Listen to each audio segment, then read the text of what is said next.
Welcome to this short interview series highlighting the key findings of a joint MERICS European Chamber of Commerce in China report, Decoupling, Severed Ties and Patchwork Globalisation. My name is Grzegorz Stec and I'm a MERICS analyst focusing on EU-China and Central and Eastern Europe-China affairs. For this overview of innovation decoupling trends, I'm joined by Caroline Meinhardt, an analyst at MERICS, and by Ester Cañada Amela, business manager responsible for European affairs at the European Chamber of Commerce in China. Caroline, Esther, thank you for joining us today. Thank you for having us. Yes, thank you for having us. Let us begin our discussion with quite a general question. Caroline, how attractive is China as a destination for R&D activity for European companies? China has become one of the most attractive markets in the world for European companies to conduct R&D, whether that's for pharmaceuticals, robotics, or cars, or whatever else. Many European companies have recently even been doubling down on their R&D activities in China. So, for example, Europe's largest car makers have pledged to invest tens of billions of euro into e-mobility over the next years.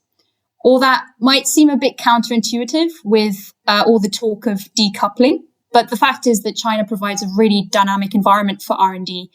It's got a vast pool of talent and data, plenty of up-and-coming startups, and it's got policymakers who are really sort of championing investment in the development of new technologies.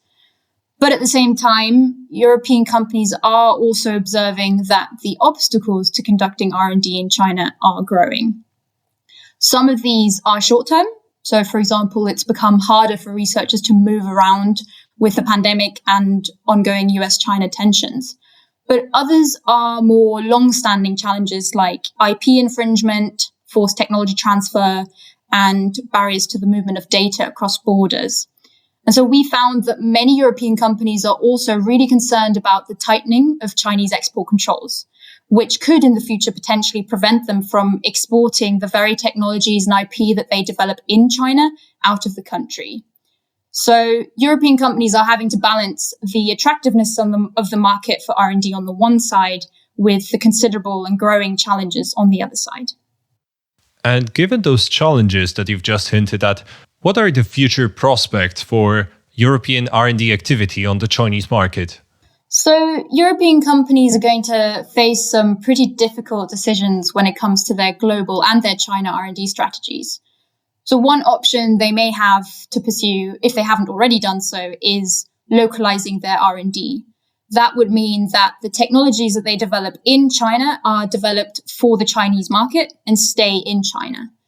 That could be particularly challenging for companies in sectors such as medical devices and ICT, where R&D activities in China are really only one part of a truly global innovation chain. So localization could be quite disruptive for them. Another sort of worst case scenario would be that China's extensive use of export controls essentially forces companies to halt entire R&D activities in China and move their facilities elsewhere. But even those companies that, let's say, are able to resume their R&D activities will have to become more cautious when it comes to choosing their Chinese R&D partners. That's because discussions back at home in Europe have been really heating up when it comes to the dangers of academic and research cooperation with China. There are growing concerns, especially about the transfer of dual-use technologies, particularly when it comes to partnerships with Chinese companies that have military ties. So there will have to be some real reassessments and rethinking. And in relation to rethinking, let us talk a little bit about the changing position on the issue of standard-setting powers. So this technical issue is increasingly treated as a geopolitical one. Esther, why is it so? Indeed, Greg. Standardization has become increasingly politicized in the past few years. We have seen countries like the US weaponizing standard setting in the context of the global tech war. But I think that we can all agree that China has really been at the forefront of this politicization trend by using standard setting as a tool to advance its industrial and geopolitical ambitions at home and abroad. Now, this approach itself has consequences both for European companies and European governments. But it becomes more concerning when you look at certain elements that point to discriminatory treatment, lack of transparency, and unfair competition. So domestically, within China, in spite of improvements in terms of access to standard settings bodies by foreign companies, we still see quite a lot of direct and indirect barriers in contentious sectors, which are key to China's industrial strategy. Internationally, we also see China becoming more active in international standardization, which is per se not necessarily a negative thing. However, it will still have an impact on the ability of companies and also governments to influence standard setting and eventually to operate in third countries. And what could be the consequences for European companies in relation to those tensions over standard setting? What should they be mindful of and what should they do about it?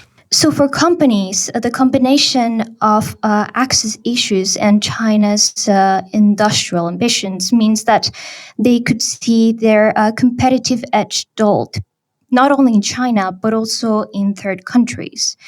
And for European governments and member states, the effect would be similar insofar as China's increased participation in international standardization could potentially erode Europe's standing as a global leader in standard setting.